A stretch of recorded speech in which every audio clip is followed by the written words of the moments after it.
लेकिन इनका पहला भाग, मैं यहोवा की सारी करुणा के विषय मैं यहोवा की सारी करुणा के विषय सदा गाता रहूंगा।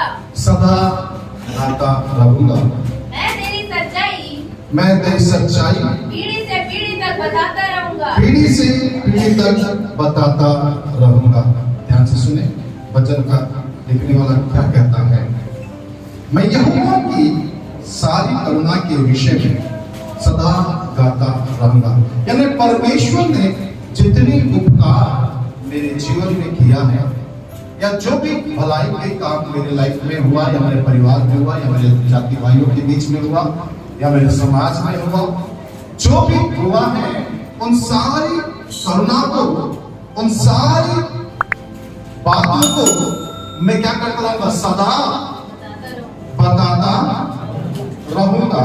और विषय कहता है सदा मैं क्या करता रहूंगा, गाता रहूंगा। मतलब जो जो अनुभव मेरे पास है,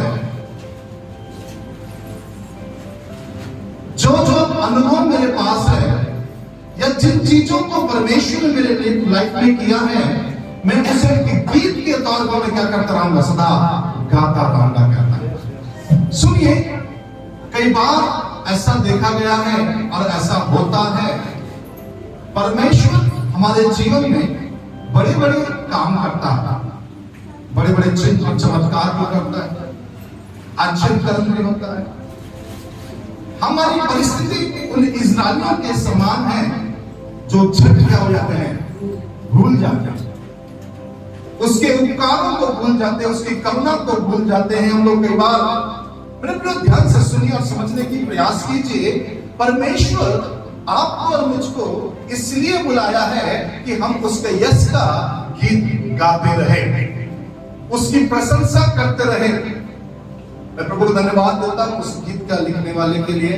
गाँव में गीत तेरे, गाँव में तेरी शान में आवाज गूंजे मेरे धरती और आसमान में। Praise the Lord, hallelujah hallelujah. कितना अच्छा वो गीत गा रहा है ना। और उसके बाद कहता है कि ये मेरा क्या है, ठिकाना है। यही तो मेरा ठिकाना है, और कोई दूसरा ठिकाना नहीं है। आज कई लोगों का कोई ठिकाना नहीं है। कुछ लोग कहां पर रह रहे हैं उसका कोई ठिकाना नहीं है, वो कब कहां रहता है उसका कोई भरोसा नहीं है। लेकिन भजन का लिखने वाला कहता है मेरा एक ठिकाना है। Praise the Lord, hallelujah. मेरे पास एक ठिकाना है, वो है परमेश्वर की उपस्थिति। Praise the Lord, hallelujah hallelujah. अगर आपके विषय में अगर कोई पूछता है ये बहन कहां है, ये भाई कहां है, तो आपके लिए लोगों का क्या प्रत्युत्तर मिलेगा? मैं फिर से पूछ रहा हूं, आपके लिए लोगों के क्या प्रत्युत्तर मिलेगा? नहीं समझ में आया? कितना समझ में आया?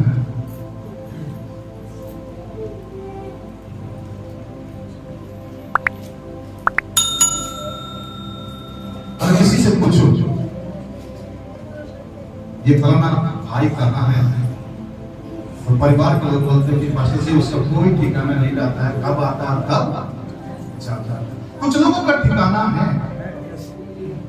हेलो, कुछ लोगों का ठिकाना है, मैं नाम नहीं लूंगा लेकिन ठिकाना है। कुछ मसीहों का अपना एक ठिकाना है। अब बताइए कहां है? आप बहुत समझते, बताइए कहां से, कौन सा ठिकाना है? ना यहाँ 10 बार बुलाने बाद भी लोग नहीं आते, पकड़ पकड़ के लेके आ रहे तब भी नहीं आ रहे। चलो आज भी कुछ लोगों को गुल्लक देना पड़ेगा करके गायब है। क्यों? तेरे आगे झुक जाऊं, सजदे पे सजदा करूं, तुझे देखता रहूं, तुझ में खो जाऊं। तेरे आगे झुक जाऊं, सजदे पे सजदा करूं, तुझे देखता रहूं, तुझ में खो जाऊं। स्वर्ग में तेरे सिवा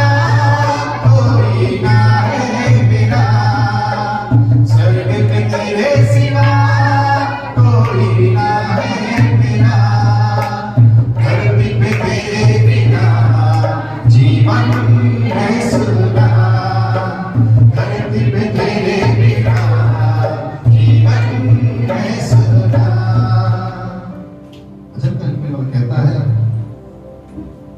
कि प्रभु स्वर्ग में कौन है और पृथ्वी पर तेरे साथ रहते हुए मुझे और कुछ नहीं चाहिए। स्वर्ग जाके करूंगा क्या बोलता हूं?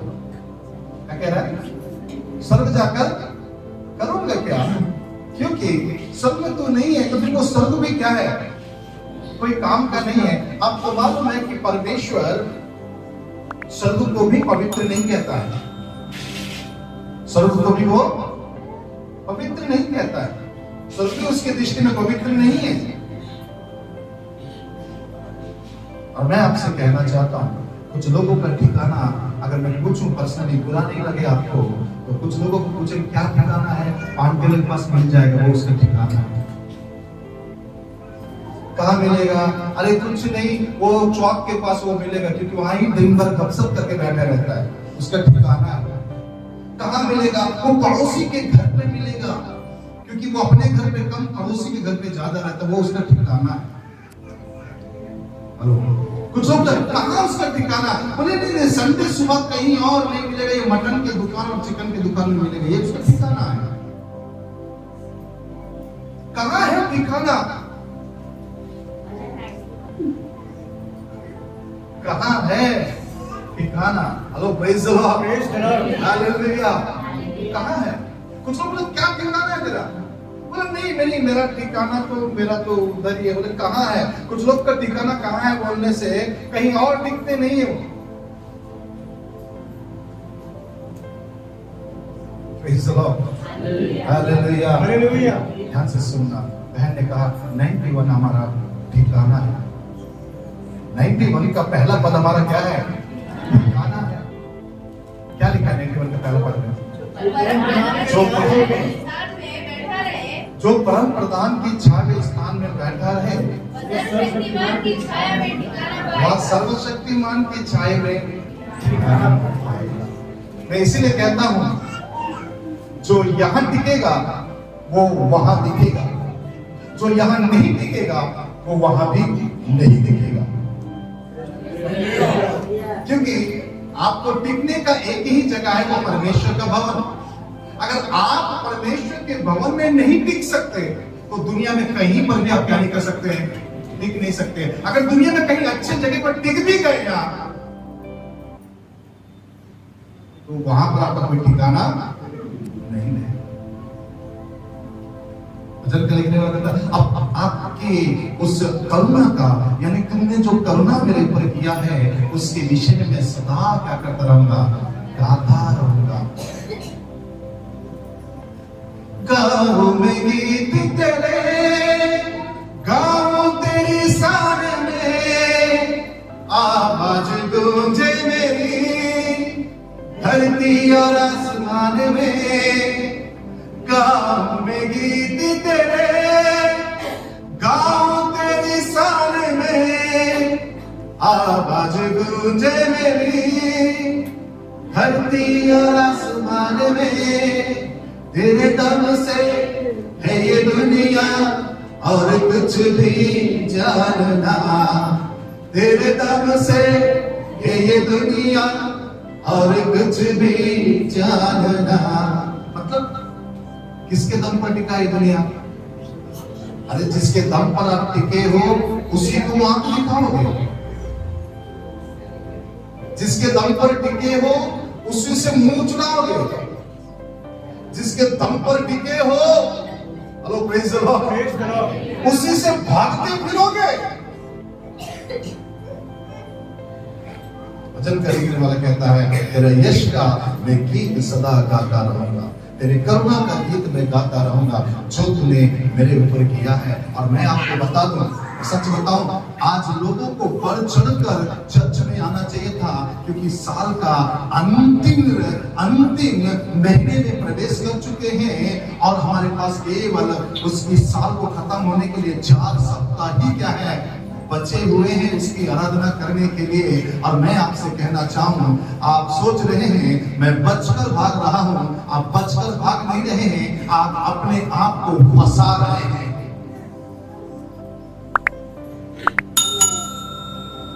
जो लोग सोच रहे कि मैं बचकर भाग रहा हूं, वो बच के भाग नहीं रहे हैं, वो अपने आप को जाल में फंसा रहे हैं। क्योंकि उसका यस का गीत गाना प्रतिदिन हमारे लिए भला है, क्योंकि परमेश्वर आपके जीवन में भलाई के काम किया है, परमेश्वर आपके जीवन में उद्धार के काम किए हैं। ऐसा कोई है जिसके जीवन में परमेश्वर ने उद्धार के काम या भलाई के काम ना किया हो?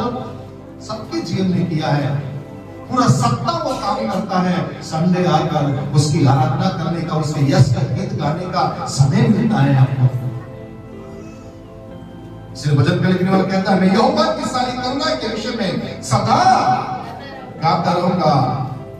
मैं तेरी पीढ़ी की सच्चाई पीढ़ी से पीढ़ी तक, मैं तेरी सच्चाई पीढ़ी से पीढ़ी तक क्या करता रहूंगा। यही एक काम रह गया कि मैं केवल तेरे पीढ़ी से पीढ़ी तक तेरी सच्चाई का क्या करता रहूंगा, बताता रहूंगा। बताता हमेशा मैं क्या करता हूँ, मैं तेरी सच्चाई को लोगों तक क्या करता रहूंगा, बताता रहूंगा। पहला कहता है मैं तेरे गीत गाता रहूंगा, दूसरा कहता है तेरी सच्चाई का मैं पीढ़ी से पीढ़ी तक क्या करता रहूंगा, लोगों को बताता रहूंगा। इसलिए वचन का लिखने वाला उसका 45 अध्याय का पहला पद कहता है, मेरा हृदय एक सुंदर विषय की उमंग से उमड़ रहा है और मेरा जीव एक निपुण लेखक की लेखनी बनी है। एक विषय मेरे पास है जो मैंने अपने यहोवा के विषय में रचा है।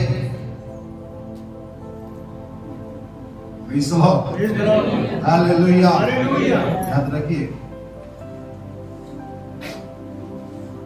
ये 32 दांत जो प्रभु ने दिया है गुटखा चबाने के लिए नहीं,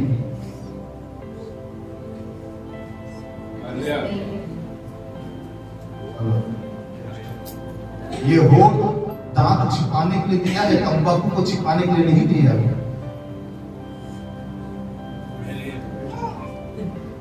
ताकि मान लो, एक बार इधर देखो, हेलो प्लीज, दांत अंगड़ा से निकल कैसा लगेगा,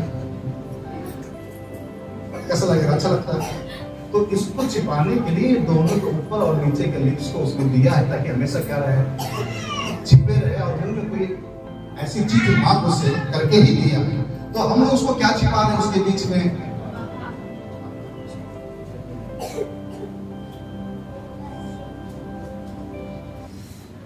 ये मुंह आपको दिया है परमेश्वर का गीत गाने के लिए, उसके मुंह का वर्णन करने के लिए, ना ही गंदी चीजें चबाने के लिए, ना ही गंदी चीजों को मुंह में दबाकर रखने के लिए। हेलो, आप अच्छे लोग ये गुस्सा नहीं करते हैं। हालेलुया, हालेलुया, थोड़ा जोर से हालेलुया। हम इसको दबाने के लिए नहीं है ना। Praise the Lord, hallelujah. मुझे मतलब अरे क्यों खा रहे सिस्टर, क्यों खा रहे? मैं नहीं करूंगा तो मेरे दांत में दर्द स्टार्ट हो जाएगा। गुटखा नहीं खाऊंगा तो, तंबाकू नहीं रखूंगा तो, गुलाब को नहीं घसूंगा तो। डॉक्टर किस लिए? डॉक्टर किस लिए? कुछ लोगों को हमने बहुत पहले एक गाना सुना था, पीने वालों को पीने का बहाना चाहिए। तो वैसे ही नशा करने वालों के लिए हर चीज में क्या चाहिए? बहाना चाहिए। अगर नहीं, बुरा नहीं मानना, मुझे माफ करना। कुछ लोग बोलते जब तक ये करेंगे नहीं पीछे का जाएगा नहीं। कुछ लोग बोलते ये जब तक मारेंगे नहीं हो पीछे जाएंगे।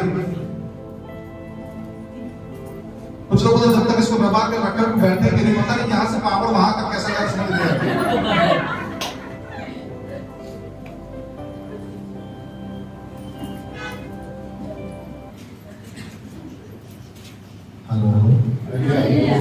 मैं आपको बात